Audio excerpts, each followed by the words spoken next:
Welcome back to the Shine Within podcast. I have here Dr. Elizabeth Liz Shuler. She is a seasoned mind body coach, yoga therapist, and Reiki Master with over 14 years in the field.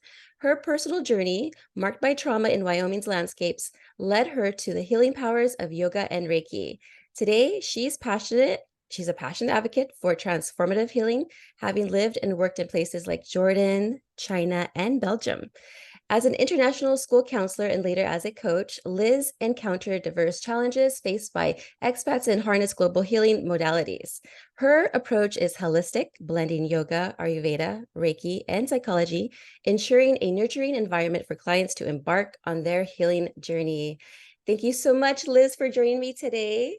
Thank you for having me. Absolutely. Now, if you could just start off by just sharing a little bit about yourself and your unique blend of the whole being a transformational coach as well as a Reiki master. That is so neat. Yeah.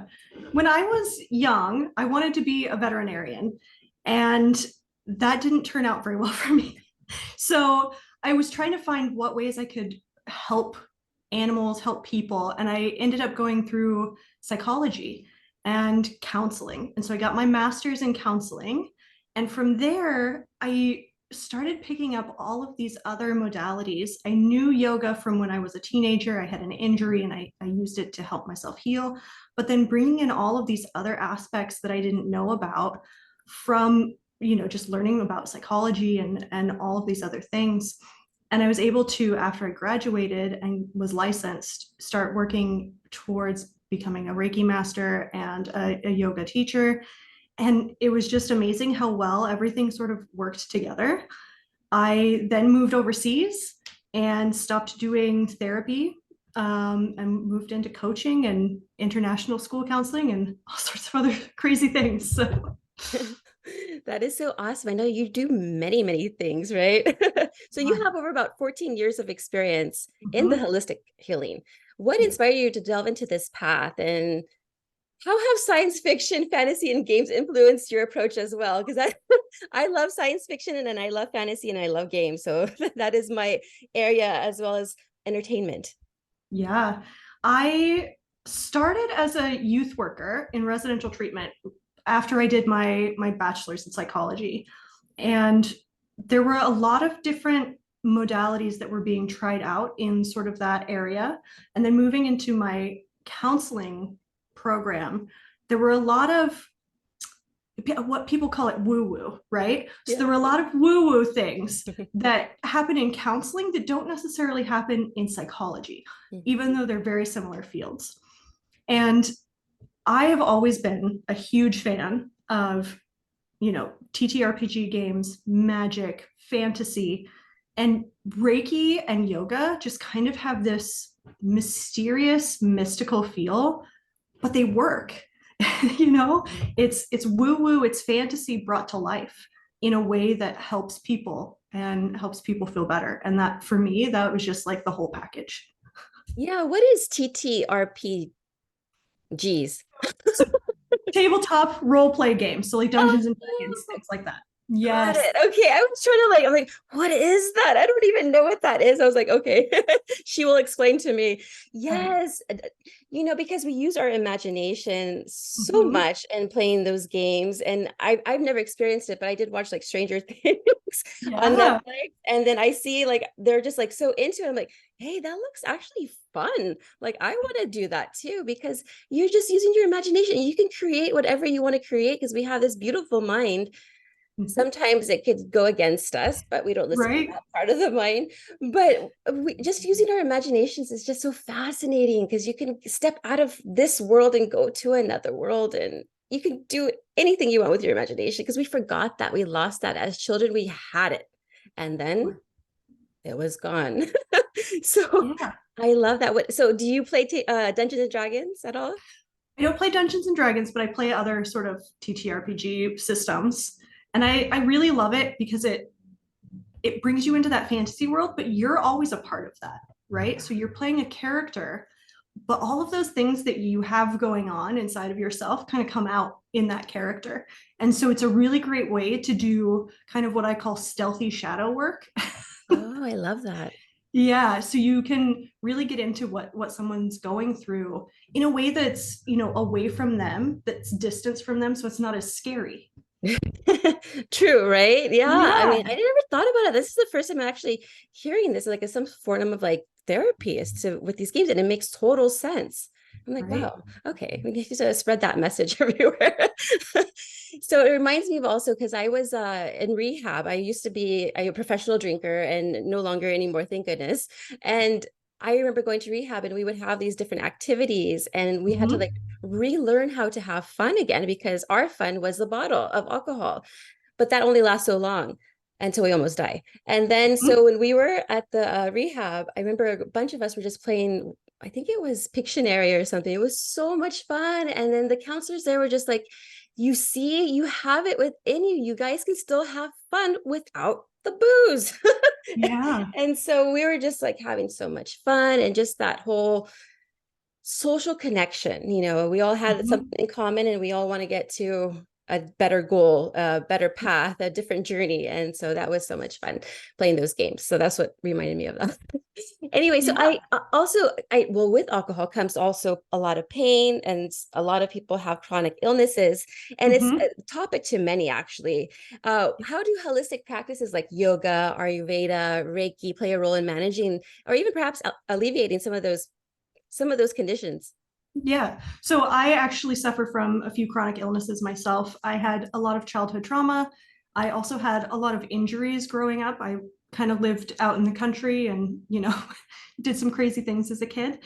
So some of those injuries and all of that trauma, along with some other stuff going on, has created this, I guess, soup of inflammation in my body. And that's usually what causes chronic illness is, chronic stress, chronic inflammation, those sorts of things.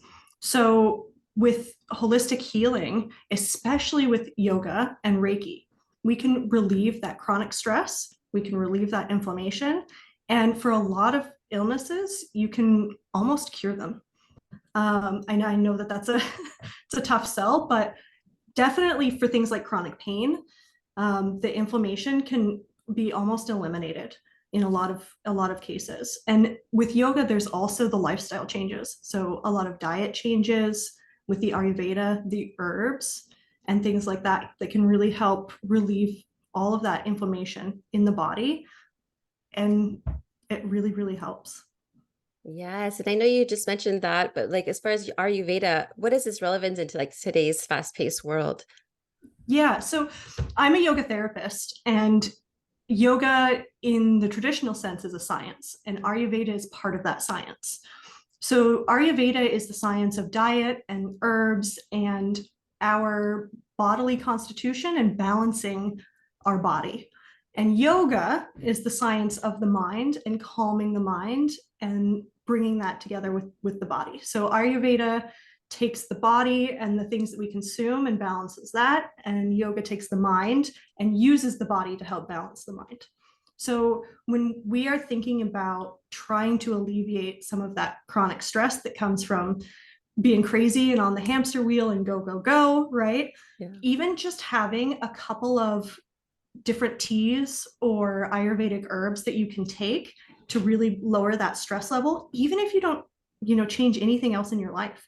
If you just take a couple of herbs, teas, do some very small lifestyle changes, you can reduce that stress. And if you can reduce that stress, you can see a little bit clearer what the next steps need to be to get to the place that you want to go.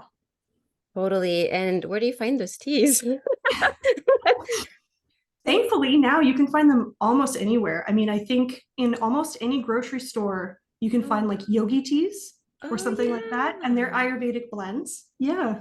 Oh, neat. Okay, yeah, I've had those before and they're very good. So I'll have Yeah. to revisit the yogi tea. Yeah, that's so cool.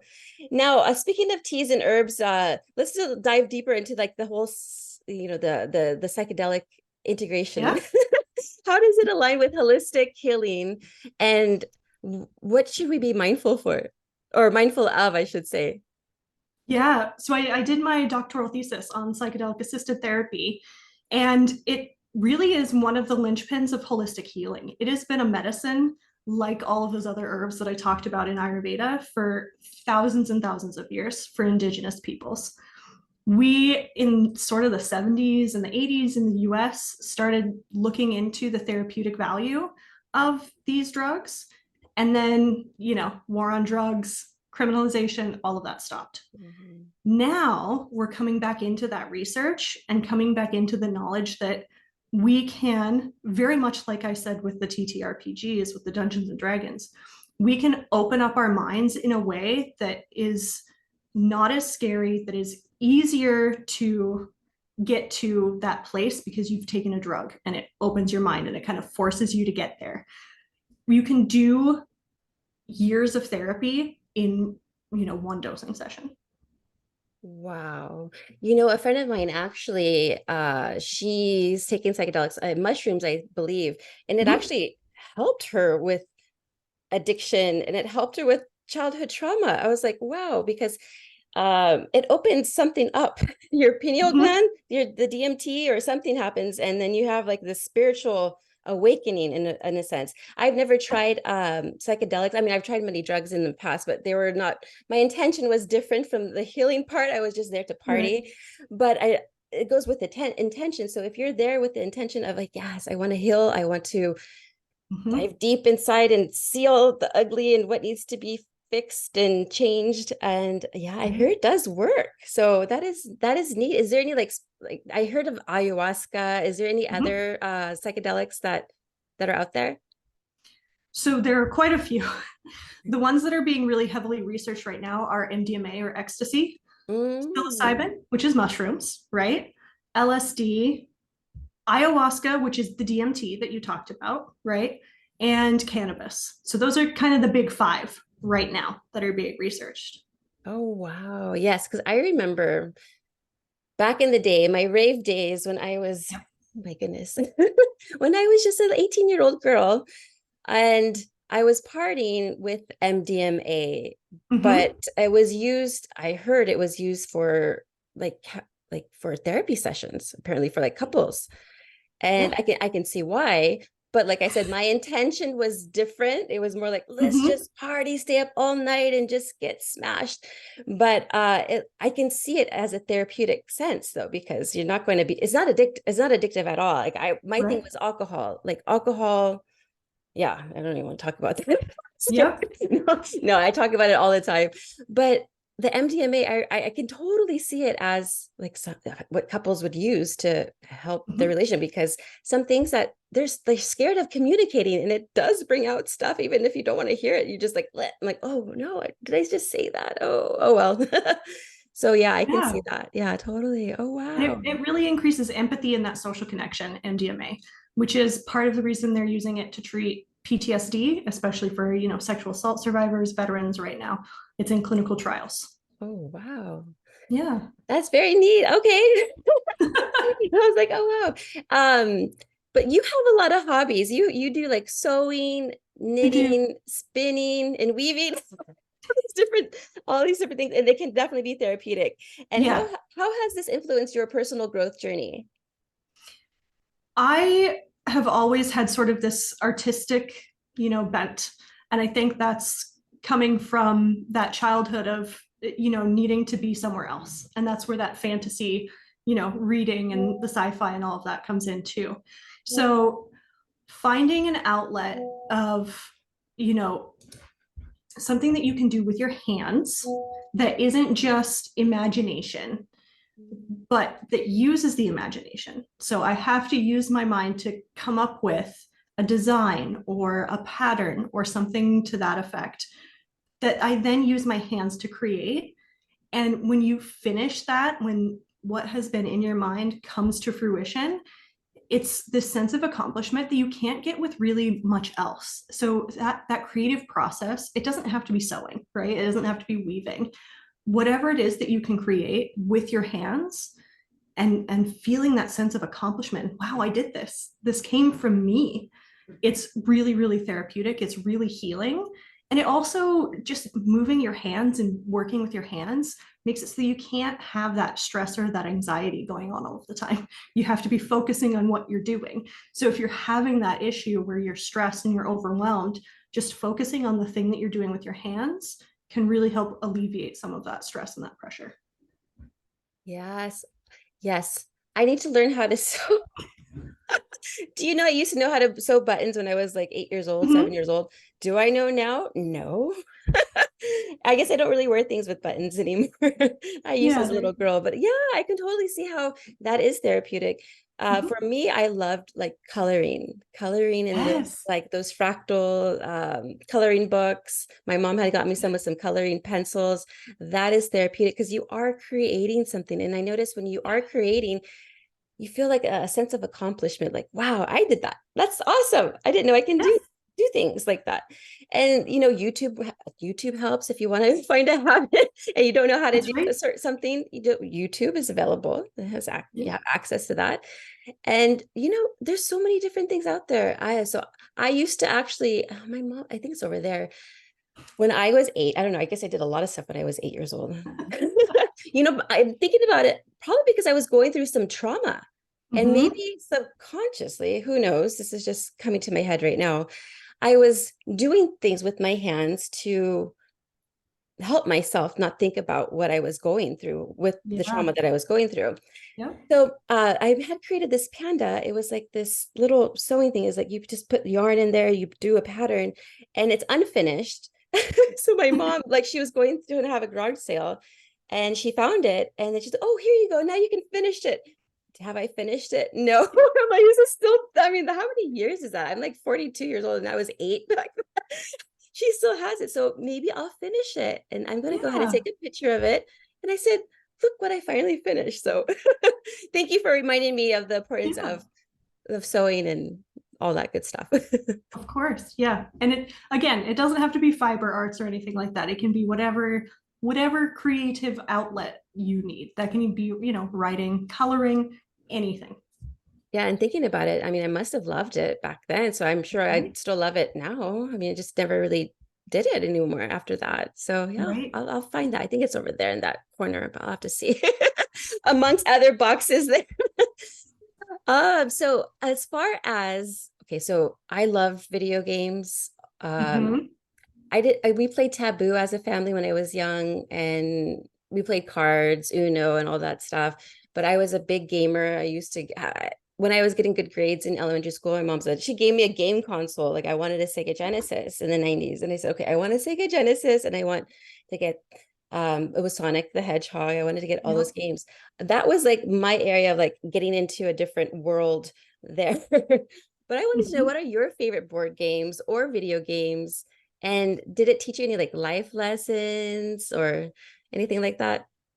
So I grew up quite poor. So I actually didn't have a lot of video games growing up or board games. I was, like I said, we were kind of farm out in the country. So I was out with my animals most of the time. Oh, I would have loved that Um, more, actually. yeah. Thinking.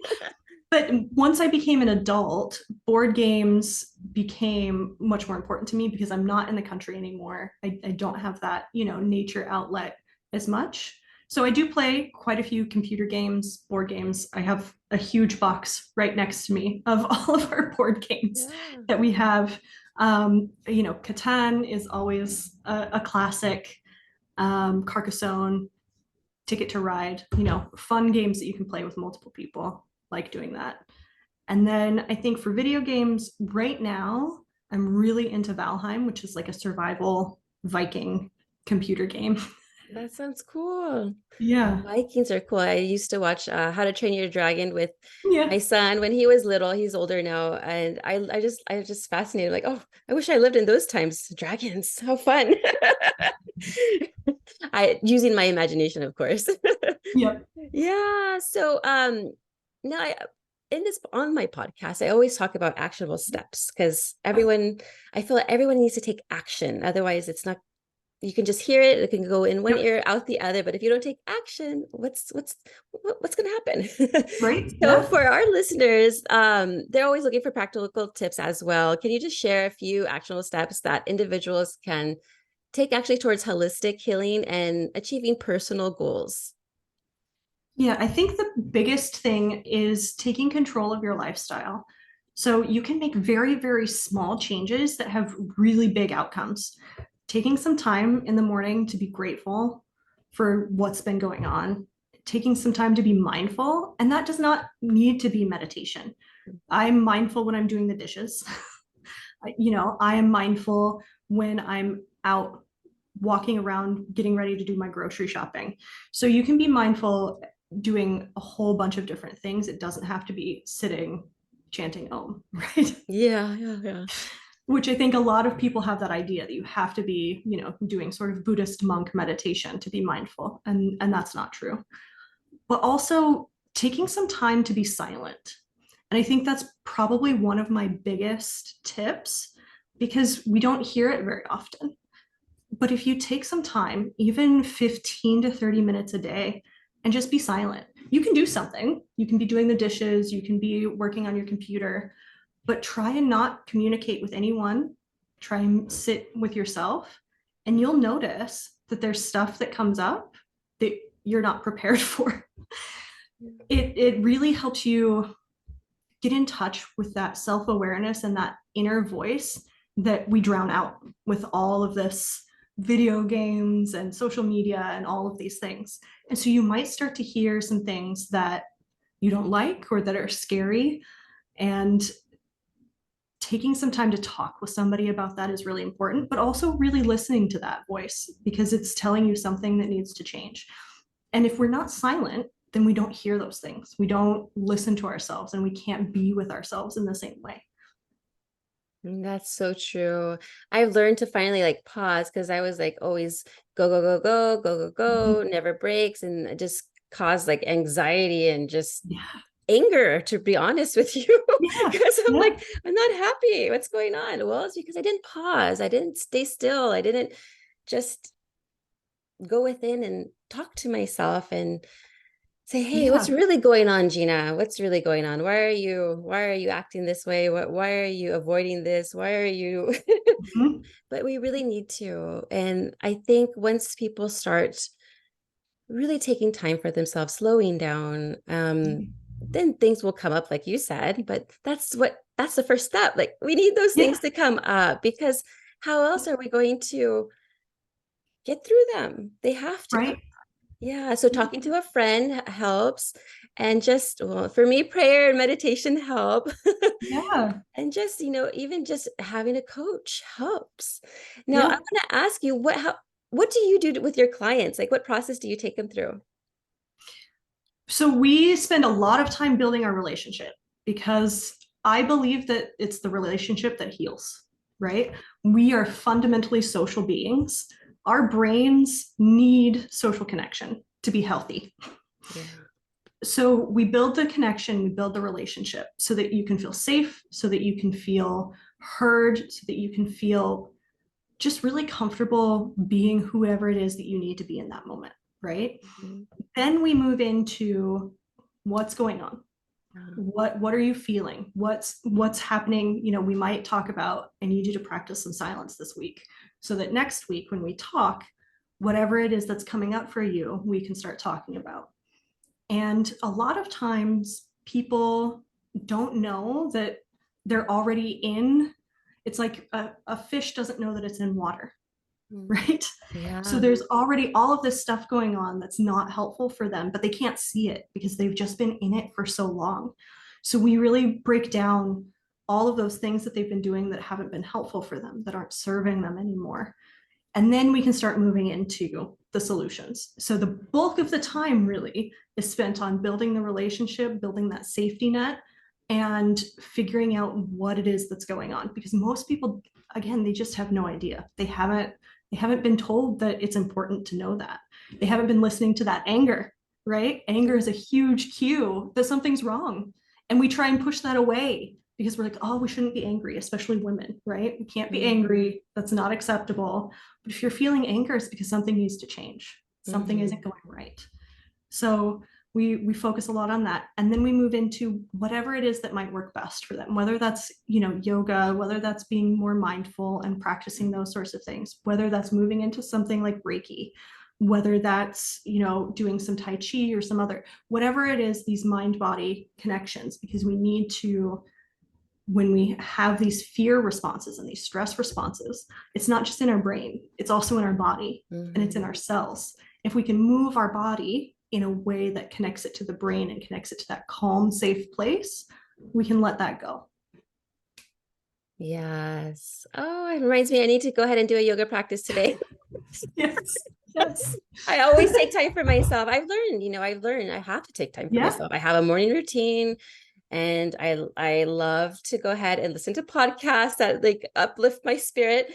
And then of course I exercise and do Mhm. movement. And then I have to go outside. Okay. Yes. Rain or shine, I still have to go outside for at least 10 minutes a day because I can get stuck in here because, my own business and stuff. So it's like Right. I'm Yeah. inside a bubble, but I need to step outside. So, and that's what I do. So I find that so therapeutic as well, just to breathe in the fresh air. Right now it's raining a little bit. So I'm like, finally, I can breathe because it's been really stuffy lately. I don't know what's going Oh, on yeah. here in California, but it's been stuffy. Yeah. Yeah. So where can our listeners follow you and find you? So you can find me at my website at innerevolutioncoach.com. I also have a bunch of free meditations on insighttimer.com. It's also an app. It's one of my favorite apps. I use it all the time. They have a lot of like wisdom talks and things. Can't recommend more. And yeah, I think that's about it. You can find me on Instagram, like Nice. else. Yeah. Wonderful. And then just finally, in the spirit of continual evolution, so we're just talking about Mhm. that, what's next for you, both in your professional journey and personal interests?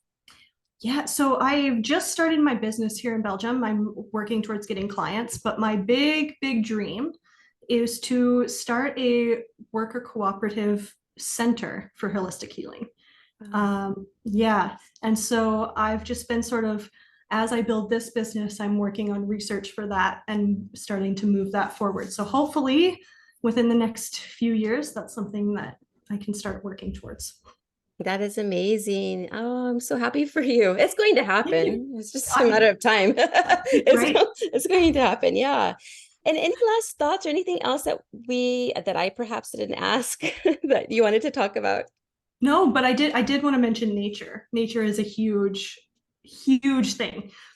There's been some very interesting studies that dirt, first of all, playing in dirt, very, very good for our immune systems, not just as children, as adults too, right? So there's a microbiome in the dirt, there's a microbiome in our bodies, in our guts, and playing in dirt actually helps us rebalance our own bodily microbiome.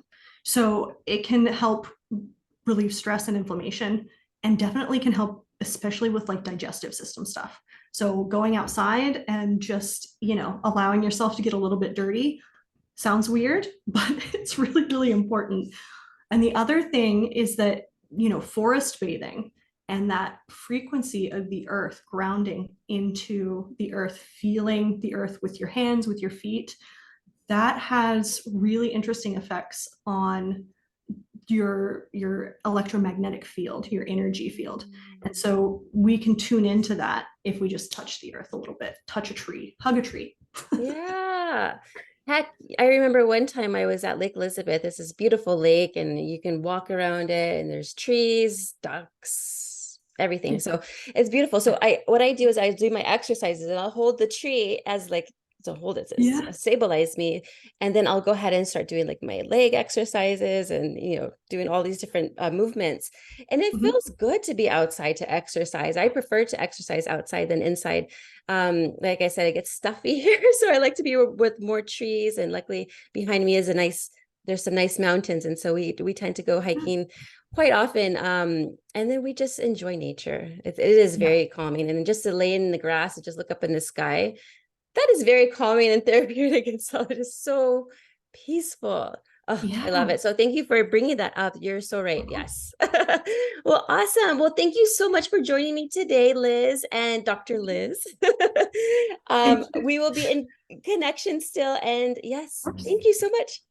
Of course. Thank you so much for having me. I Of appreciate it. course.